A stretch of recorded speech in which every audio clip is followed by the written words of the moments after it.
Let's talk about belts for a minute. You see this one laying on the floor, and you might notice that the title of this little piece is Let's Throw a Belt. They're kind of interesting. This one is it is a 4-inch wide belt. It's about 12 feet long or so if you unhook the lacing. I happened to buy this one down at Southwest Rubber here in Phoenix. They make them up for you. You tell them you want it 4 inches wide or 5 inches or 6 inches wide. That one, 4 inches wide and about 12 feet long, I think cost me $40, including the lacing. I can lace it, but I had them do it at the time. Originally, when I started this project, I had a 3-inch belt, had it around for a long time. But when I hooked up my 3-horse John Deere to this Dyno, the 3-inch belt just wouldn't handle it. I kept throwing the belt pretty regularly. Belts have an interesting, or at least flat belts have an interesting characteristic.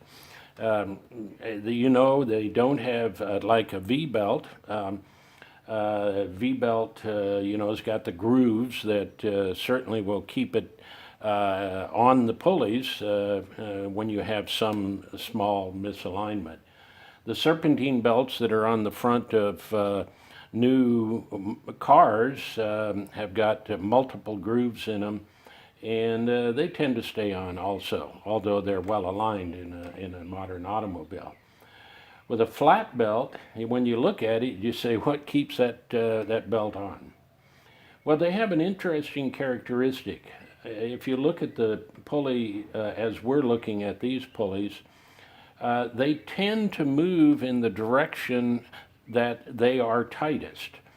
So if the belt is, say, tighter on the left side than it is on the right side, it will move, it wants to move, has a tendency to move left. So of course the solution is make it tighter in the center. We call that crowning.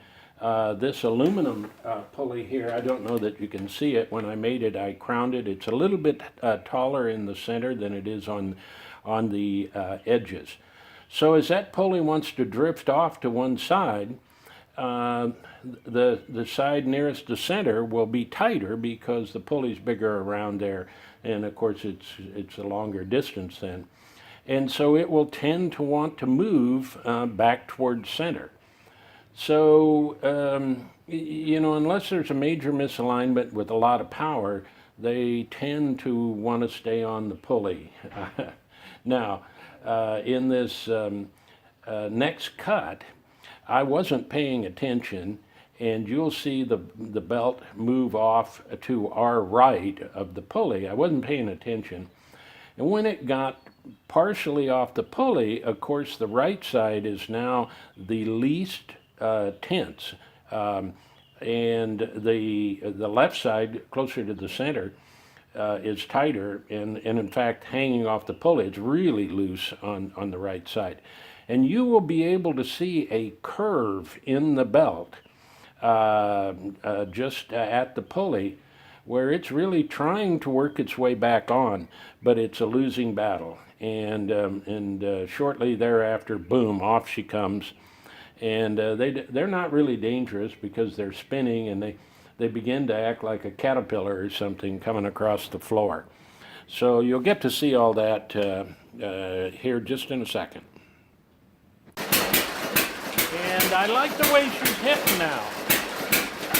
She's barking just a little bit. A couple of hits, and then a miss or two, and then a hit, and a couple of hits. Really kind of a rhythmic thing. Might be able to go to sleep. Let me check the RPM.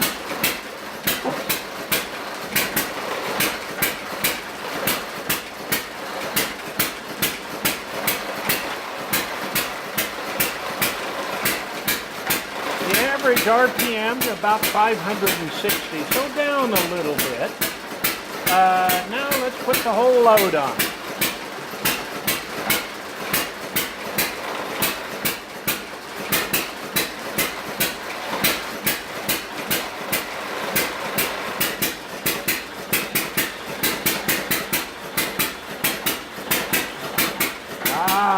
Listen to her bark.